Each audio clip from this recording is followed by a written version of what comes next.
यात्रीगण कृपया ध्यान दें। An Unacademy teaching and notes express YouTube के प्लेटफॉर्म पर पहुंच चुकी है। ट्रेन पर चढ़ने से पहले चेक कर लें कि आपने सब्सक्राइब, लाइक और शेयर का बटन दबा दिया है। नई ट्रेन्स के नोटिफिकेशन के लिए बेल आइकन का बटन दबाना सुनिश्चित करें। धन्यवाद। डियर चिल्ड्रन, इंट्रोडक्शन में मैं केवल अपना नाम बताऊंगा। एजुकेशन मैं 1974 में एमएससी किया था। मैं आप लोगों को साइंस के नोट्स भी दूंगा, टीचिंग भी, लेसन भी दूंगा। अब मेरे ग्रैंड सन्स एंड डॉटर्स भी आ रहे हैं 8th 9th में, उनके लिए भी ज़रूरी है। इसके साथ साथ आपका भी भला होगा, मुझे खुशी होगी। मैं आज 9th क्लास का चैप्टर है एटम्स, मॉलिक्यूल और मोल कॉन्सेप्ट। मोल कॉन्सेप्ट तो 11th स्टैंडर्ड पर मेरे क्लास में भी है, केमिस्ट्री का चैप्टर है ये। Atom is the part of the element. Element में वन टाइप ही एटम्स होते हैं, तो ये एलिमेंट का पार्ट है। सपोज इसमें कैल्शियम एटम है, एन मीन्स मिलियंस भी हो सकता है। इसको डिवाइड करते चले जाएं तो आपको अंत में एक कैल्शियम एटम मिलेगा। This is a part of the element smallest, जो रासायनिक क्रिया में भाग लेता है, केमिकल रिएक्शन में पार्ट अदा करता है। एलिमेंट का स्मॉलेस्ट पार्ट वो एटम होता है। और इसी तरह मॉलिक्यूल, और इसका साइज होता है नैनोमीटर में नापा जाता है। नैनोमीटर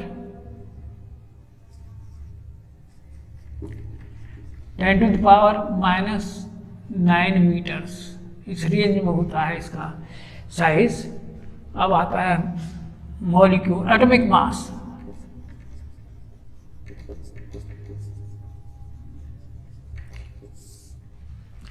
एटॉमिक मास एटम का मास होता है। एक स्टैंडर्ड ले लिया था पहले, ये था हाइड्रोजन के एटम से कितना टाइम्स हैवियर है वो एटॉमिक मास है एलिमेंट का। अब स्टैंडर्ड फिर बदल गया, 1/12 C12 एटम।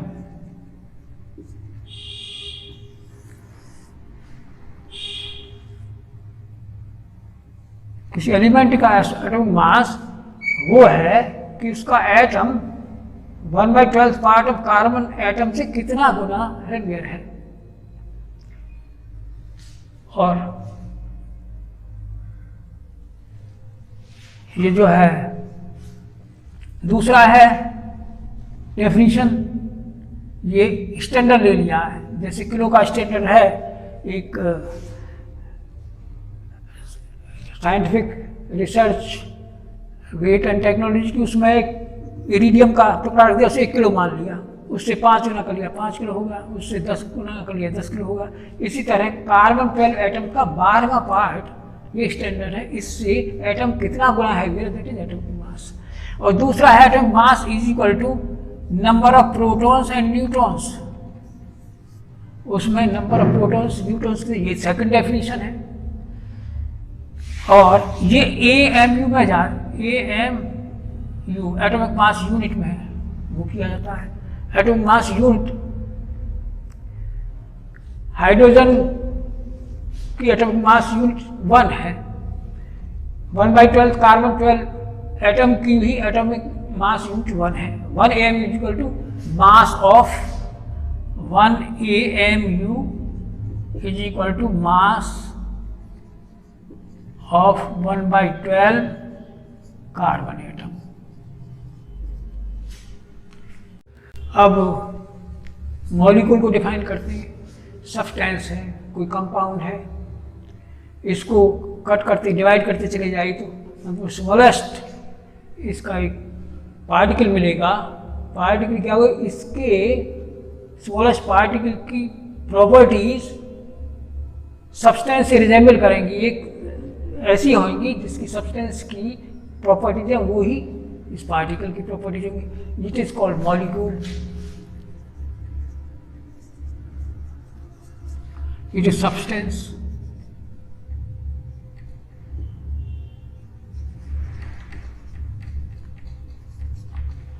या कंपाउंड भी कह देंगे।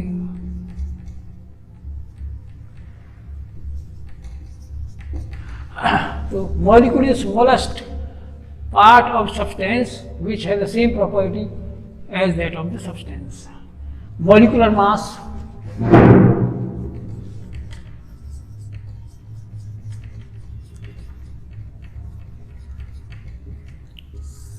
मॉलिक्यूलर मास जो होता है उसमें जैसे प्रेजेंट रहते हैं एटम्स, उनका टोटल मास के बराबर होता है। Total mass of all atoms. अगर ये AMU में किया जाए तो मॉलिक्यूलर मास AMU है इसकी यूनिट, और ये मोलर, अगर ये ग्राम में दिया है तो मोलर मास बोलते हैं। मोलर मास यूनिट है ग्राम। जैसे CO2 है,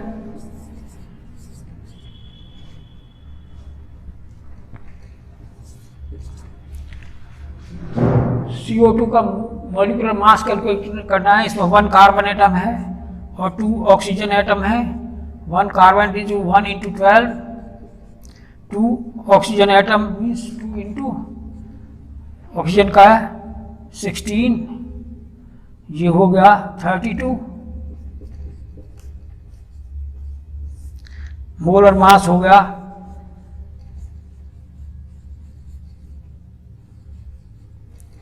44 ग्राम्स। मॉलिक्यूलर मास होगा AMU में दी जाती है उसकी यूनिट, मोलर मास को ग्राम में दिया जाता है। इसी तरह और भी आप कैलकुलेट करना चाहें, मैं इनके वो लिख दूं जितने भी इनके एटॉमिक मासेस हैं वो सारे लिख देता हूं। अब मॉलिक्यूलर मास कैलकुलेट करेंगे कैल्शियम कार्बोनेट का। इसमें 1 कैल्शियम एटम है, कैल्शियम का atomic mass 40, 1 into 40। 1 carbon atom है, 1 इंटू कार्बन का है 12 होगा, ये 40 होगा। 3 ऑक्सीजन एटम है, 3 ऑक्सीजन का है 16,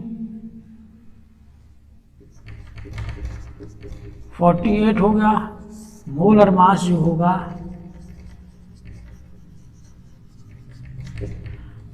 100 ग्राम्स। अगर AMU देंगे तो मॉलिक्यूलर मास बोला जाएगा, मॉलिक्यूलर मास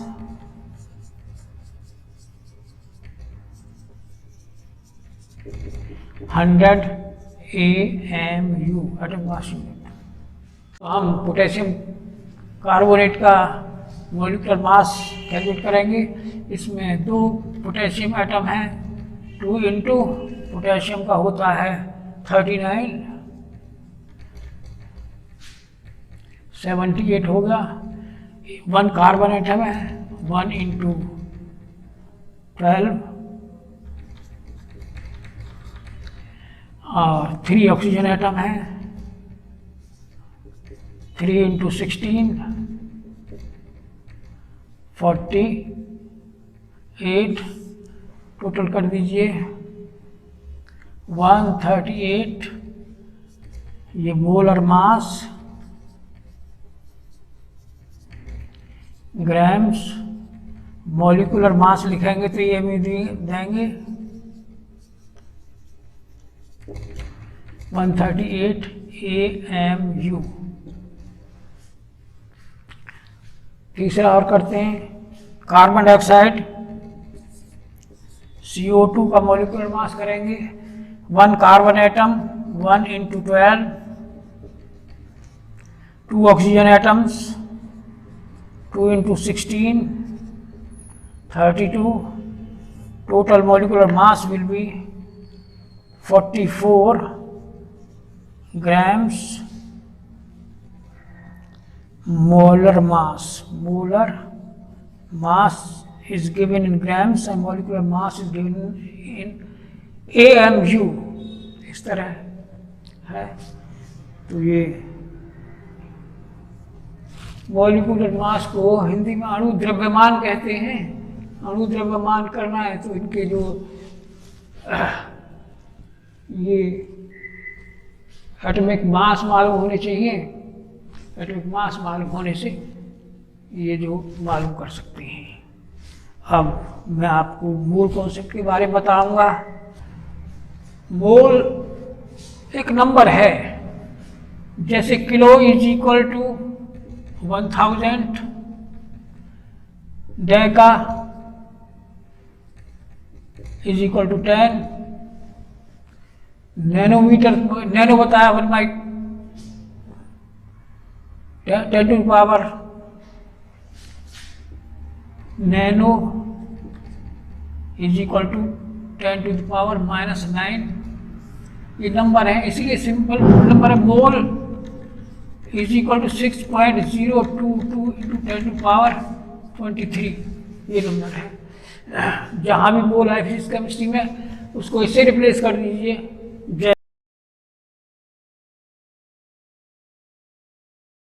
जैसे 1 मोल मॉलिक्यूल ऑफ CO2, ये होंगे, मोल को रिप्लेस कर दिए 6.022 into 10 to power 23 molecules of CO2। इनका मास जो होगा मॉलिक्यूल मोलर मास के बराबर होगा, और ये होगा मोलर मास होता CO2 का भी किया था 44 ग्राम्स। ये गैस के केस में इसका volume 22.4 litres at STP, standard temperature pressure. अब स्टैंडर्ड टेम्परेचर प्रेशर बता दूं, स्टैंडर्ड टेम्परेचर होता है 273 केल्विन और प्रेशर होता है 76 centimetre of mercury level.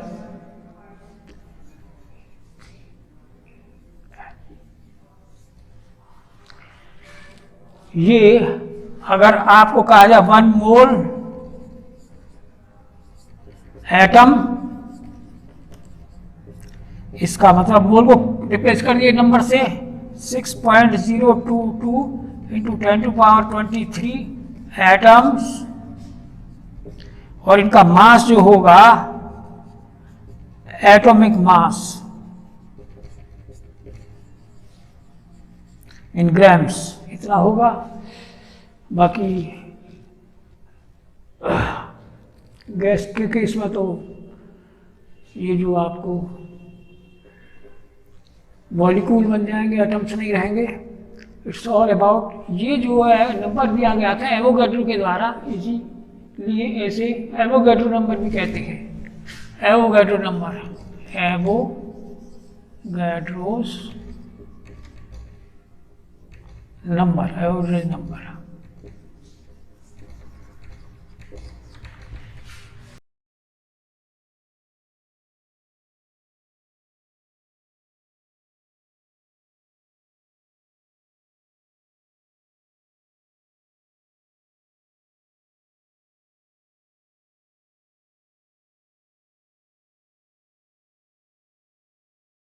Avogadro number कहते हैं। इससे आप mass of molecule, mass of atom, mass of proton, mass of neutron, volume of the gas at STP मालूम कर सकते हैं। और इसके न्यूमेरिकल हम नेक्स्ट वाले उसमें वीडियो में देंगे आपको। नोट्स भी हम साथ साथ दे रहे हैं, ये चिंता ना करें, आप समझ लें। को कोई क्वेरी है तो आप लिख दीजिए। पहले वीडियो में हमने मोल कॉन्सेप्ट के बारे में बताया था। प्यारे बच्चों, आज हम मोल कॉन्सेप्ट के बेस पर क्वेश्चन सॉल्व करेंगे। इससे हम नंबर ऑफ मॉलिक्यूल्स मालूम कर सकते हैं, number of mass of the proton, mass of the neutron, even mass of the electron भी मालूम कर सकते हैं। और गैस के केस में वॉल्यूम ऑफ द गैस और भी जो है मालूम कर सकते हैं, जो अब करते हैं। पहला क्वेश्चन हम लिखते हैं, calculate the mass of proton. सबसे सिंपलेस्ट जो एटम है हाइड्रोजन का है। तो हाइड्रोजन एटम में इलेक्ट्रॉन एक होता है, प्रोटॉन 1, न्यूट्रॉन 1 - 1 = 0। इसमें 1 proton and 1 electron.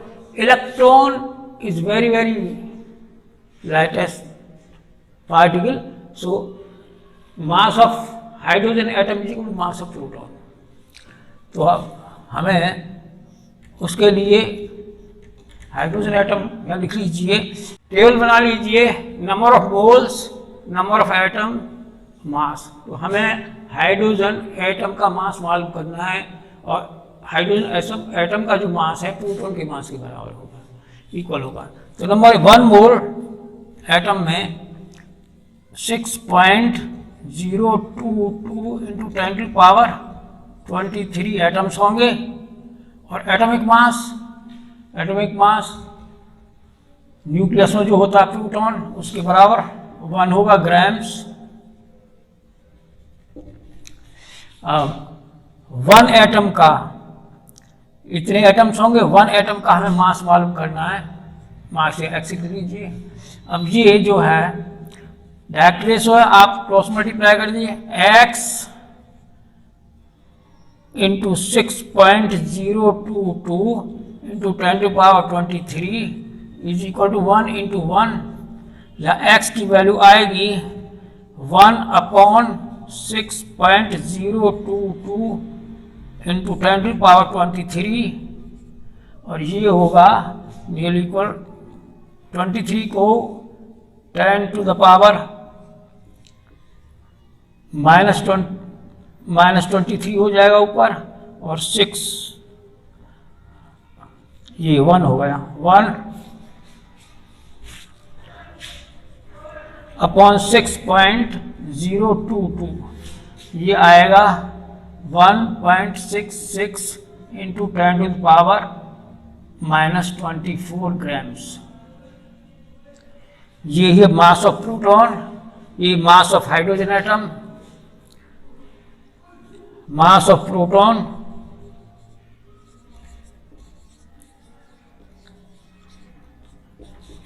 Mass of hydrogen atom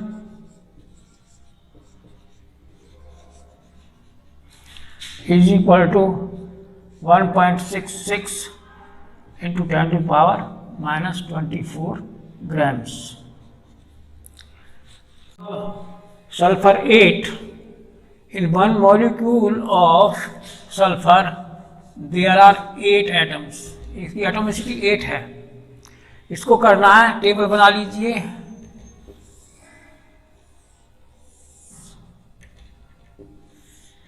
number of moles,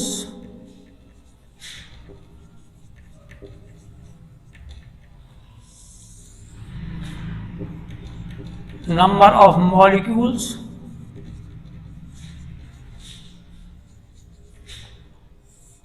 mass। Molecular mass निकालना है इसका। S सल्फर का होता है 32, मॉलिक्यूलर मास 8 × 32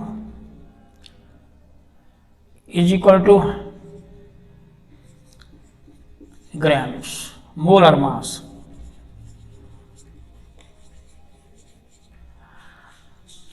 तो यहाँ पर number of moles 1, number of mole 6.022 × 10⁻23 और मास होगा 256 ग्राम्स।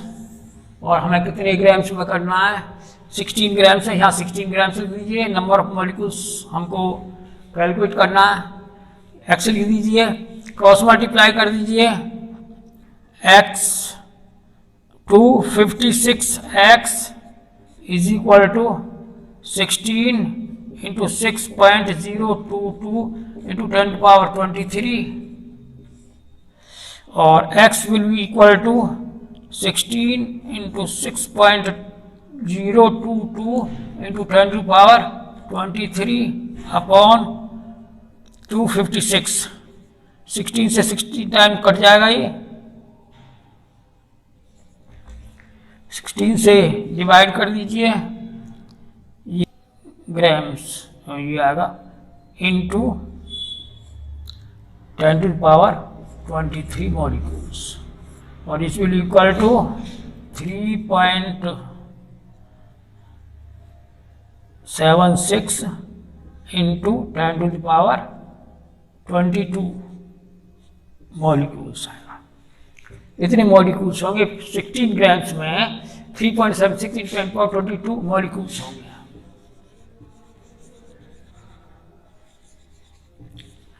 इस तरह नंबर ऑफ मॉलिक्यूल्स मालूम कर लीजिए। अब तीसरा क्वेश्चन है, calculate the number of aluminium ions present in 0.051 gram of aluminium oxide. Aluminium oxide का फॉर्मूला Al2O3 है। सबसे पहले इसका मॉलिक्यूलर मास तलाश कर लें।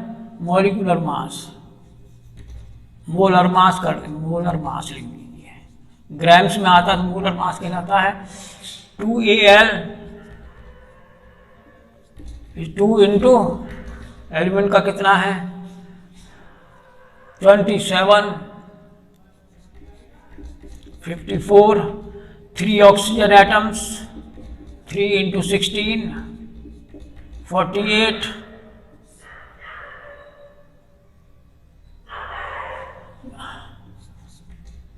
102 grams.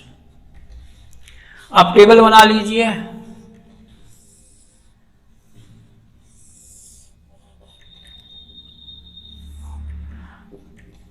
Number of moles,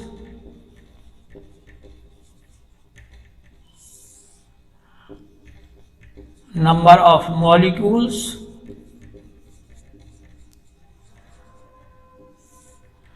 mass।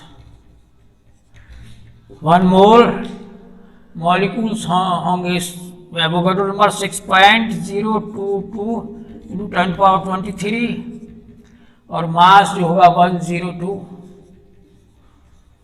ग्राम। अब यहाँ देखने की बात है कि 1 मॉलिक्यूल में 2 एल्यूमिनियम एटम हैं तो 2 ही आयन होंगे, तो नंबर ऑफ आयंस जो होंगे एक मॉलिक्यूल में 2, तो नंबर ऑफ आयंस जो डबल कर देंगे। एल्यूमिनियम एटम्स निकालने के लिए जितने एल्यूमिनियम मॉलिक्यूल्स निकालने के जितने एल्यूमिनियम मॉलिक्यूल्स है उसके डबल जो है एल्यूमिनियम आयन बन सकते हैं। तो उस बाद में कर लेंगे या यहाँ ही आप करा लीजिए।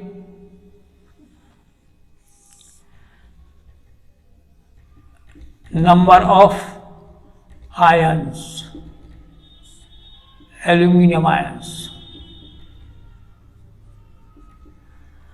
2 इंटू 6.022 इंटू 10⁻23। जितने 1 मॉलिक्यूल में देयर आर 2 एल्यूमिनियम एटम्स, तो एक एटम का एक ही आयन बन पाएगा, तो इतना डबल हो जाएगा। अब आप इस तरह कर लीजिए। हाँ, एल्यूमिनियम ऑक्साइड का जरा 0.051 और हमको आयंस निकालने, यहाँ x कर लीजिए। अब क्रॉस मल्टीप्लाई करके कर दीजिएगा। 102x is equal to 2 into 6.022 into 10⁻23 into 0.051 upon x, ये एक्स इज इक्वल टू, इसका मल्टीप्लाई कर लीजिए, ये आ जाएगा, इन दोनों का मल्टीप्लाई कर लीजिए, ये आ जाएगा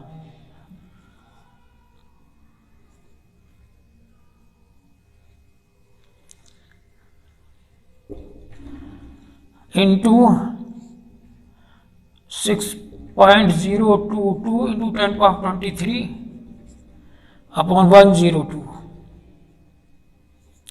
यहां से पॉइंट हटा दीजिए, 102 से 10 कैंसिल हुआ, ये होगा, ये 6.022 इंटू 10⁻3, पावर नीचे 23, 10⁻20 हो जाएगा ions. This is the answer. Number of ions हम इसकी हेल्प से हमने नंबर ऑफ, जितना इसमें दो एटम होंगे तो एक एटम का एक ही आयन बनता है, तो दो एटम है, दो आयन बन जाएंगे, तो नंबर ऑफ आयंस इतने होंगे, इतने ग्राम में। The answer. Now fourth question comes to convert 22 grams carbon dioxide into moles। Carbon dioxide को डील करना है हमको। कार्बन डाइऑक्साइड का मोलर मास निकाल लीजिए। 1 carbon atom is equal to 1 into carbon का होता 12 and 2 oxygen atom 2 into 16 32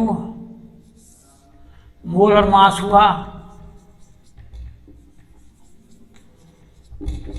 44 grams. एक टेबल बना लीजिए।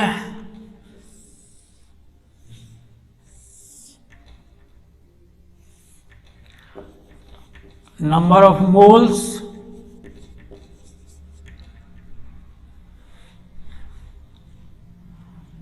और मास इन ग्राम्स। 1 मोल का मास जो है 44 ग्राम्स होगा और इंटू मोल्स में करना, यहाँ एक्स लिख दीजिए और यहाँ ऑक्सीजन के 22।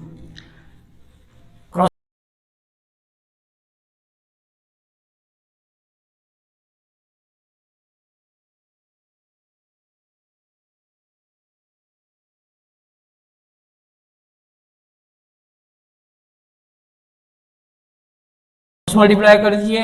44 x is equal to 22, x is equal to 22 by 44, ये 0.5 मोल्स आ गया answer. Now fifth question is what is the mass of 1 mole of nitrogen gas. हम नाइट्रोजन गैस को डील करेंगे, तो नाइट्रोजन गैस का आप मोलर मास निकाल लीजिए। Molar mass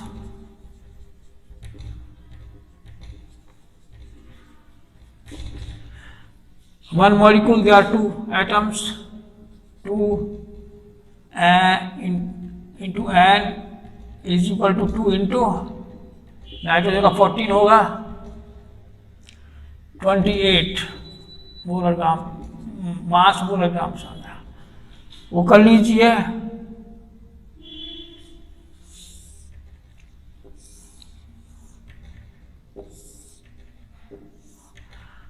number of moles और मास लीजिए। 1 मोल का mass 28 grams, 1 mole of 28 gram, this is also 1 mole nitrogen gas. What is the mass? This is the mass of, करने की there no need of table. 1 mole will be equal to the molar mass. 1 mole of nitrogen is equal to molar मास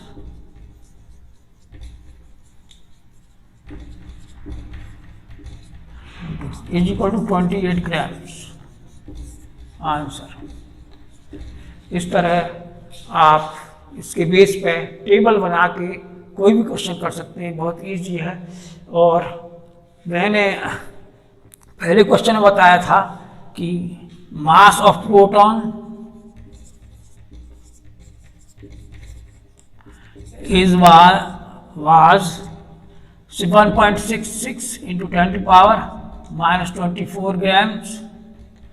इतना ही मास of neutron होता है। Proton neutron का mass equal होता है 1.66 into 10⁻⁻24 ग्राम।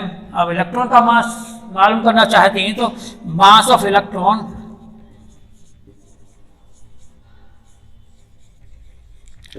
इसका one proton में का मास 1840 टाइम्स होता है इलेक्ट्रॉन का। इसका डिवाइड कर दीजिए, इलेक्ट्रॉन का मास आ जाएगा 1.66 इंटू 10⁻⁻24।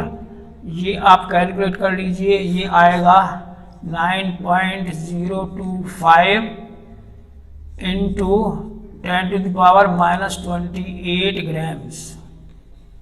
इसलिए फर्स्ट क्वेश्चन का ही पार्ट रह गया था, what is the mass of electron, mass of neutron, proton equal होते हैं। Even mass of hydrogen atom भी, मास ऑफ एच एटम भी इसके बराबर होता है।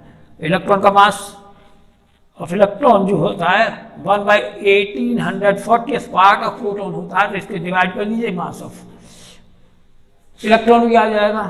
तो इस तरह आप any question based on mole concept कर सकते हैं। स्टूडेंट्स ने पहली वीडियो नहीं देखी, वो पहली वीडियो देख लें। पहली वीडियो में मोल कॉन्सेप्ट के बारे में बताया है, उसको देखने के बाद ये आसानी से समझ आ जाएगा आप लोगों को। उसे देख लीजिएगा। जो पहली छोड़ कर ये देख रहे हैं तो इसमें हो सकता है थोड़ी आपको प्रॉब्लम आए, तो पहली वीडियो देख लीजिएगा, उसे पूरा क्लियर हो जाएगा आपको।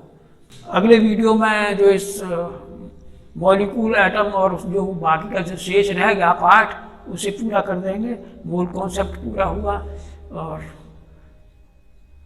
आप लोग को अच्छा लगा हो वीडियो तो लाइक करिए, सब्सक्राइब करिए और अपने व्यूज़ दे दीजिए जो भी व्यूज़ हों।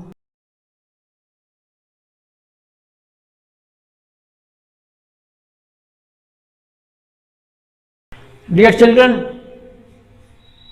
पहले वीडियो में हमने मोल कॉन्सेप्ट के बारे में दिया था, दूसरे वीडियो में उसके ऊपर बेस्ड क्वेश्चन कराए थे। आशा है आपको समझ आ गए होंगे।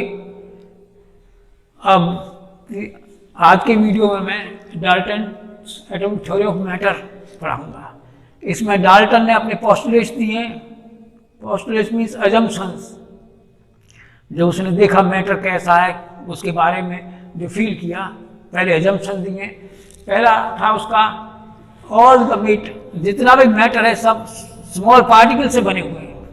पार्टिकल सभी मैटर में होते हैं। उसका नाम उसने रख दिया एटम। और दूसरा पोस्टुलेट उसने दिया, it can not be divided. Matter can not be divided. ये लास्ट है मैटर का स्मॉलेस्ट मॉलिक्यूल। तीसरा है it can not be created.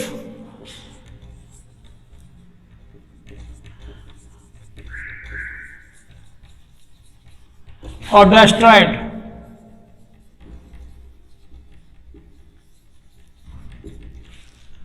Matter को ना नया मैटर, जितने हैं उतना ही रहेगा और कोई नया मैटर बनाया जा सकता, और ना ही उसको डिस्ट्रॉय किया जा सकता है।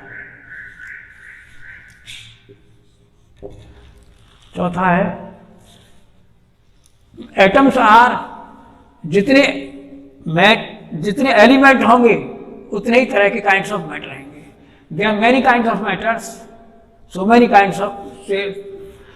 kinds of atom as many kinds are elements। जितने एलिमेंट हैं उसी तरह के वो होंगे, एटम्स अलग अलग उतने, ऐसा नहीं एलिमेंट 25 हैं और एटम्स 26 हो जाए, 25 काइंड से ही होंगे, जितने काइंड्स ऑफ एलिमेंट होंगे उतने काइंड्स ऑफ एटम होंगे।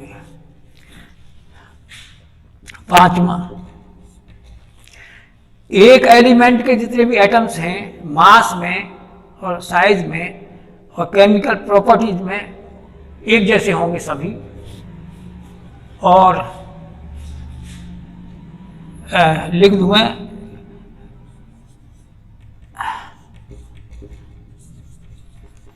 एटम्स ऑफ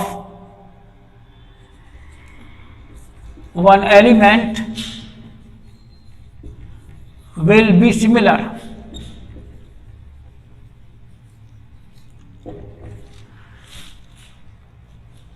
छठा, डिफरेंट एलिमेंट्स के एटम्स डिफरेंट होंगे मास में और साइज में और अदर एस्पेक्ट्स में। मैटर डिफरेंट हो, एलिमेंट डिफरेंट होंगे तो उसके एटम्स भी डिफरेंट होंगे। सातवां, ये एटम्स कंबाइन होके मॉलिक्यूल बनाते हैं, एटम्स कंबाइन होके नया कंपाउंड बनाते हैं, तो वो ये है। डाल्टन ने 7th पोस्टुलेट ये दिया था कि atoms of different molecules combine to form compound. इसमें पहला लॉ दिया, law of chemical combination, law of conservation of mass. दो मॉलिक्यूल कंबाइन कर रहे हैं, ये प्रोडक्ट बनाए जो रिएक्शन में वो होते हैं, भाग लेते हैं, उन्हें रिएक्टेंट्स बोलते हैं, और जो हमें मिलता है रिजल्ट में वो प्रोडक्ट कहलाता है। तो mass of reactant is equal to mass of product, ये लॉ ऑफ कंजर्वेशन है ऑफ मास का। या तो कह दीजिए during the chemical reaction mass is conserved. दूसरा कह लीजिए mass of reactant is equal to mass of products. For example, calcium carbonates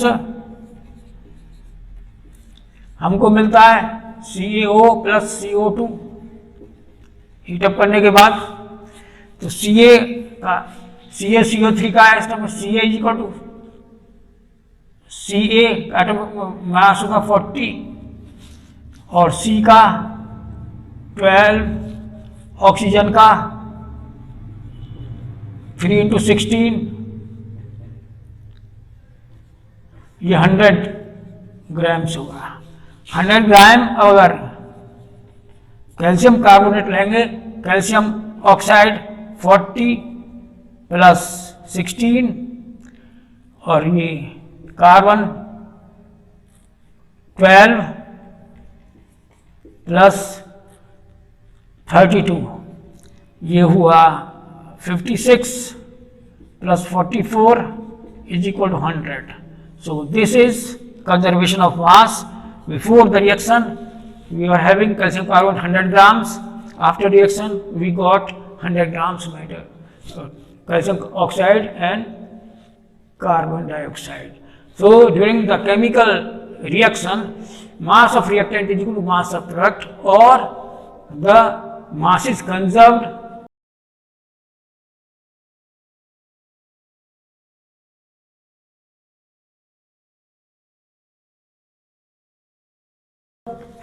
This is all. Second law is law of constant proportion. Any compound, आप कहीं से कोई compound नहीं, अगर ये प्योर है तो उसमें जो एटम्स होंगे उनका एक फिक्स रेशियो होगा। सपोज हम वाटर लेते हैं H2O, चाहे हम पूल से लें, चाहे हम सी वाटर लें, चाहे टैप वाटर लें, चाहे वेल से लें, इसका जो ऑक्सीजन और हाइड्रोजन का रेशियो हमेशा इक्वल होगा। हाइड्रोजन एटॉमिक मास 1 तो 2, oxygen 16 is equal to 1 is to 8. We take water from anywhere, If it is pure, the ratio of hydrogen oxygen will be 1:8. This is the law of constant proportion. Calcium oxide हम कहीं से भी लें, इसका 40:16, तो ये होगा 2 5:2. This is law of constant proportion. अब मैं आपको एटॉमिसिटी के बारे में बताऊंगा.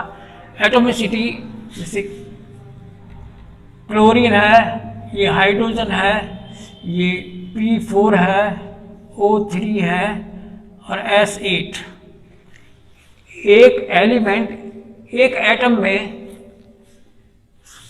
एक मॉलिक्यूल में, इन वन मॉलिक्यूल जितने एटम्स होते हैं, number of atoms in one molecule is equal to atomicity. यहां एटोमिसिटी 2 है. In one molecule there are 2 chlorine atoms. Atomicity 2 है. P4 फॉस्फोरस की एटोमिसिटी 4 है. ओजोन में ऑक्सीजन की एटोमिसिटी 3 है और सल्फर में एटोमिसिटी 8 है. तो number of atoms in one molecule of an element is the atomicity of that element. Students, Dalton ने जो अपनी पोस्टुलेट दिए, जब तक कोई आगे की रिसर्च तो हुई नहीं थी, उसने कहा atom can not be divided. लेकिन अब तो एटम डिवाइड हो गया. एटम में पार्टिकल होते हैं, इलेक्ट्रॉन, प्रोटॉन, न्यूट्रॉन. दूसरा उसने ये कहा था कि all the atoms element are identical. एक ही एलिमेंट के जितने एटम्स वो आइडेंटिकल होते हैं, लेकिन आइसोटोप्स में 1H1 प्रोटियम, 1H2, 1H3, इनका मास डिफर है. 1 AMU, 2 AMU, 3 AMU. एक ही एलिमेंट के ये एटम हैं और मास डिफर है, इसलिए यहाँ पर डाल्टन्स थ्योरी फेल हो जाती है. दूसरा ये कहा कि ये डिवाइड नहीं हो सकते. डिवाइड भी हो जाएंगे इलेक्ट्रॉन, प्रोटॉन और न्यूट्रॉन में. उसमें आगे हम स्ट्रक्चर ऑफ एटम में ये हम बताएंगे तुम्हें. और तीसरा उसने ये कहा था डिफरेंट एलिमेंट्स के एटम्स डिफरेंट होंगे मास एंड अदर और एस्पेक्ट्स. लेकिन एक एग्जांपल है 18 आर्गन 40 और 20 कैल्शियम 40. इसमें डिफरेंट एलिमेंट है लेकिन मास सेम है. तीसरा पोस्टुलेट ये फॉलो नहीं करता उसका. तो ये इस तरह ये ड्रॉबैक्स हैं उसकी. डाल्टन्स थ्योरी ऑफ एटम की ड्रॉबैक्स आए तो ये पहली ये कि उसने कहा atom can not be divided, लेकिन डिवाइड हो चुका है. उसमें इलेक्ट्रॉन, प्रोटॉन, न्यूट्रॉन रिसर्च हो चुकी है. दूसरा उसने कहा था कि एक एलिमेंट के जितने एटम्स होंगे वो आइडेंटिकल होंगे, लेकिन आइडेंटिकल नहीं है. 1H1, 1H2, 1H3 इनका मास डिफर करता है. तीसरा डिफरेंट एलिमेंट्स के जो है एटम्स होंगे मास एंड साइज में डिफर करेंगे, लेकिन हम मास में डिफर नहीं कर रहे. 40 कैल्शियम 40 एटम मास, आर्गन का 40, ये डिफर नहीं कर रहे. 3 पोस्टुलेट उसको, ये उनकी ड्रॉबैक्स है. इसलिए ये पूरी तरह थ्योरी जो है एकदम ठीक नहीं है. अब आगे हम स्ट्रक्चर ऑफ एटम बताएंगे अगले उसमें. और आप लोग ये नोट्स आपको मिल जाएंगे, नोट्स बना रखे हैं. नोट्स में पढ़ने के बाद आपको पूरा समझ आ जाएगा. और उसके बाद आप मुझे अपना ऋणी बनाना चाहते हैं, सब्सक्राइब भी कर दीजिएगा और लाइक भी कीजिएगा.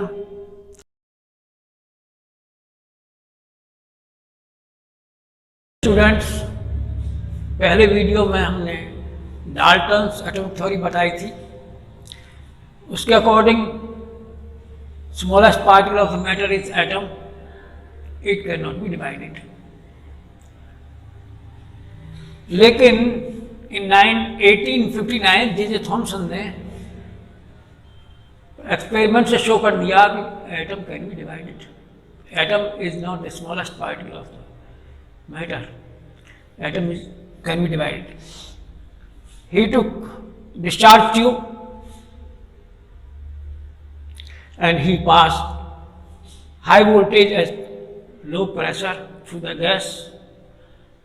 He saw a stream of minute particles was given out by the cathode, reaching to the anode, and the discharge tube starts flowing.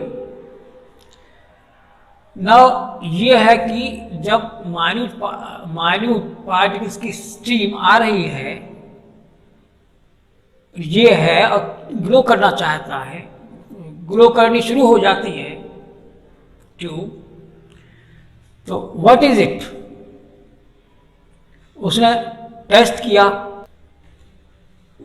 Electric field लगाया, तो उसने ये देखा कि इलेक्ट्रिक फील्ड की तरफ ये बेंड हो जाती है, पॉजिटिव इलेक्ट्रिक फील्ड की तरफ. It means they have charge and they are attracted towards positive field, then charge on these particles which constitutes the rays is negative.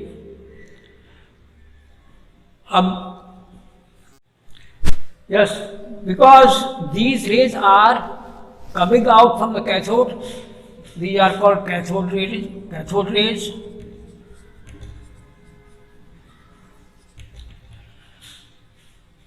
And he put a paddle wheel in between cathode and anode, then these rays can move the paddle wheel. It can move, it can rotate. They have kinetic energy, and kinetic energy is equal to half mv square. It means the particles which are constituting these cathode rays have mass and energy, and mass, then this is a part of the matter, and negatively charged particles are emerging out from the cathode. These particles were named electrons.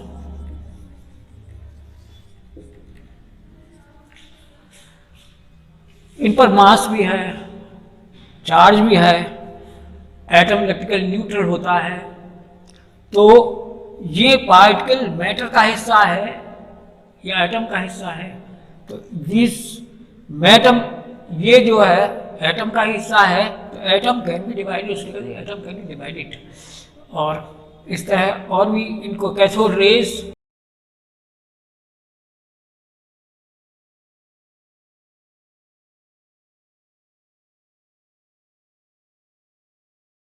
Straight line में चलती हैं,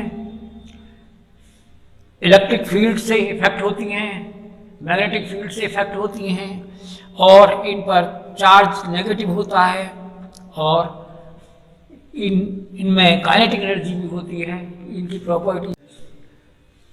Thompson ने discharge tube में एक parallel wheel रखा, very light, और जब उसने करंट पास किया हाई वोल्टेज पे, तो उसने देखा parallel wheel starts rotating, it has motion. Kinetic energy है, काइनेटिक एनर्जी होती है हाफ एम वी स्क्वायर. इसमें जो है, इसका मतलब इन रेज में पार्टिकल्स में मास भी है और वेलोसिटी भी है. तो मास है तो they are the part of the atom, not atom is part of this particles. ये एटम का ही पार्ट है, ऐसा नहीं कह सकते कि एटम इस पार्टिकल का पार्ट है, क्योंकि इस पर नेगेटिव चार्ज है, एटम में कोई चार्ज होता नहीं.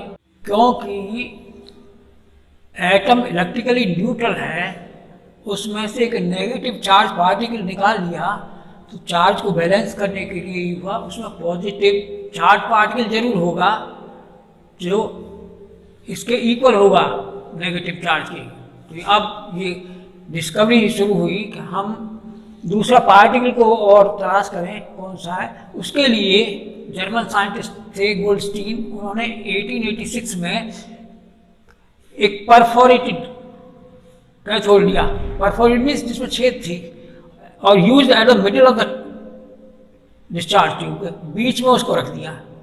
इधर उसने ऑब्जर्व किया, जब हाई वोल्टेज अप्लाई किया गया, उसने ये हुआ कि behind the cathode he observe the rays, और उन रेज से जो है डिस्चार्ज ट्यूब की जो वॉल थी वो ग्लो करने लगी। तो उन्होंने कहा अनदर ये रेज हैं, इनको स्टडी किया गया, और इनको ऐसे इनको जो है जो रेज कॉन्स्टिट्यूट हुए उस जिस पार्टिकल से, उसने कहा ये प्रोटॉन है, और इन रेज का नाम दिया एनोड रेज।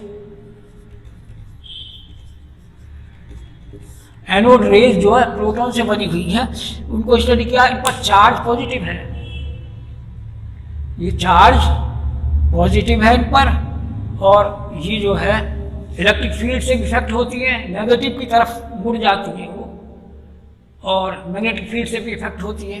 तो इस तरह उसे पॉजिटिव चार्ज पार्टिकल को उसने जो डिस्कवर कर लिया। अब पॉजिटिव चार्ज पार्टिकल होगा, नेगेटिव चार्ज पार्टिकल होगा। साइंटिस्ट ने फिर आगे ऑब्जर्व किया कि जो मास ऑफ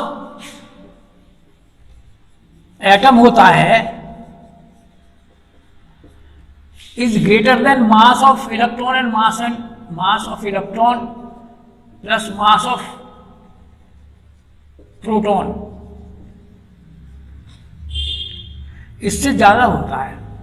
तो उन्होंने ये कंक्लूजन निकाला, एटम में कोई थर्ड पार्टिकल है जिसका मास जो प्रोटॉन के बराबर है और वो चार्ज लेस है, जिससे कि ये पूरा हो जाए। इसलिए क्या mass of atom is equal to mass of electron plus mass of proton, और तीसरे पार्टिकल का नाम न्यूट्रल था, मास ऑफ न्यूट्रॉन।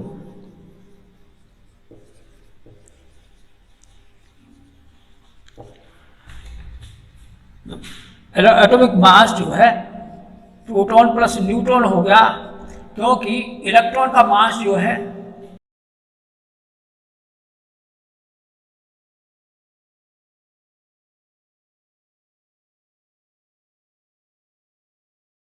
नेग्लिजिबल होता है, इसलिए तीसरा पार्टिकल भी एटम में जरूर है जिसका जो मास प्रोटॉन के बराबर है और जिसका चार्ज कुछ नहीं है। तो चार्ज तो कंप्लीट कर, जितना चार्ज इलेक्ट्रॉन का उतना चार्ज प्रोटॉन का हो गया, चार्ज न्यूट्रलाइज कर दिया, एटम इलेक्ट्रिकली न्यूट्रल हो गया, और फिर उसका मास पूरा करने के लिए थर्ड पार्टिकल एज्यूम किया, तो उसमें एक थर्ड पार्टिकल है जिसका नाम न्यूट्रॉन है, जिसका प्रोटॉन के मास के बराबर है।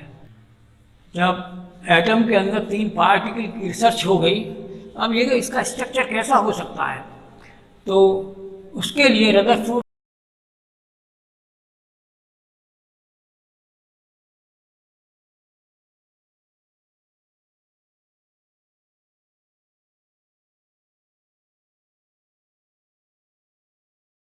ने एक एक्सपेरिमेंट किया। उसने बहुत पतली गोल्ड फॉइल ली, फॉइल में झिल्ली, और उस पर अल्फा पार्टिकल की बौछार की। उसने ये देखा कि उसमें many alpha particles pass through the foil undeflected, उस झिल्ली से एकदम पार चले जाते हैं बिना किसी बाधा के। उसमें से एक या दो अल्फा पार्टिकल वापस लौट आते हैं, और कुछ अल्फा पार्टिकल्स अपने रास्ते से डिफ्लेक्ट होके निकलते हैं। तीन निष्कर्ष पर, पहला ये है कि जो many particles pass through state, इसका मतलब ये है कि एटम में बहुत सारी जगह खाली है, most of the space is empty in the atom. दूसरा, जो डिफ्लेक्ट हो जाते हैं उससे ये निष्कर्ष निकला, ये कंक्लूजन निकला कि they have come across A positive field. इसलिए पॉजिटिव अल्फा पार्टिकल्स जो है वो हीलियम के न्यूक्लियाई, तो पॉजिटिव चार्ज होता है इन पर, प्लस पॉजिटिव। तो पॉजिटिव की वजह से जो एक या दो पार्टिकल लौटे कि जो वहाँ पर पॉजिटिव फील्ड है सेंटर पर, और बाकी बहुत सारा स्पेस खाली है। तीसरा, जो डिफ्लेक्ट हो जाते हैं पॉजिटिव फील्ड की वजह से हुए, और जो 1 और 2 लौटते हैं वो इसलिए कि वो एकदम डायरेक्ट पॉजिटिव फील्ड के एकदम सामने आ गए, जो कि जिसे माना ये सेंटर है एटम का। 3 पॉइंट से 3 निष्कर्ष। एक बार और बता देता हूँ, बहुत सारे पास चले जाते हैं अल्फा पार्टिकल्स का मतलब बहुत सारा स्पेस एम्प्टी है एटम में। कुछ डिफ्लेक्ट हो जाते हैं, वो पॉजिटिव फील्ड से गुजरे हैं इसलिए डिफ्लेक्ट हो जाते हैं। 1 या 2 लौटते हैं, इसका मतलब ये वहाँ पर पॉजिटिव स्ट्रॉन्ग पॉजिटिव पार्ट है, उसके सामने आ गए तो इसलिए लौटा दिए गए। इसलिए ये निष्कर्ष लगाया पॉजिटिव पार्ट सेंटर पर होता है न्यूक्लियस के, उसके एटम के सेंटर पर होता है, इसको न्यूक्लियस मान दिया है। न्यूक्लियस पर पॉजिटिव चार्ज होता है और यही, और सारा सेंटर जो है, सारा मास एटम का सेंटर पर सिचुएटेड है, तो न्यूट्रॉन भी यही होंगे और इलेक्ट्रॉन को माना कि वो ऑर्बिट में घूमते होंगे। ऐसा स्ट्रक्चर ऑफ एटम आया। अब इलेक्ट्रॉन प्रोटॉन न्यूट्रॉन के मैं प्रॉपर्टीज इन कंपैरिजन बता देता हूँ। इन कंपैरिजन चार्ज नेगेटिव होता है और ये तो आप -1.6 × 10⁻⁻19 कूलम। इसका पॉजिटिव होता है 1.6 × 10⁻⁻19 कूलम। नो चार्ज, इस पर नो चार्ज होता है। मास ऑफ इलेक्ट्रॉन बहुत लाइट पार्टिकल है in comparison to protons and neutron. ये 1/1840 part of hydrogen atom. Proton का एक ही मास है, हाइड्रोजन में एक प्रोटॉन होता है, एक इलेक्ट्रॉन होता है, तो इसीलिए 1/40 पार्ट ऑफ प्रोटॉन लिख दो या हाइड्रोजन एटम लिख दो। प्रोटॉन और इसका this is equal to hydrogen atom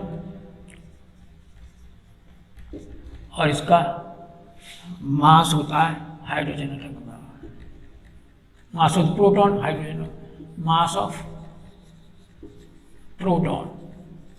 mass of proton लिखें या मास ऑफ हाइड्रोजन एटम लिखें, एक ही बात है, दोनों का मास इक्वल होता है। तो hydrogen atom mass of protons ये इनका हुआ, और प्रोटॉन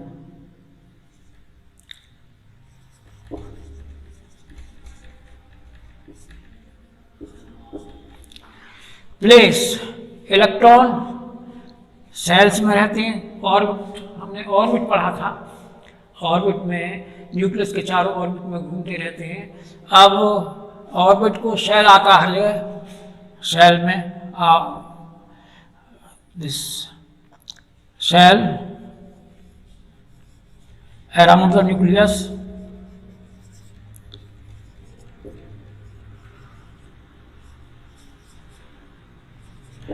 और प्रोटॉन न्यूक्लियस पर होते हैं।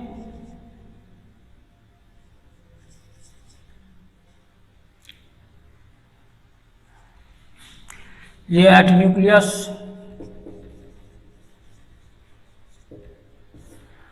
या सेंटर ऑफ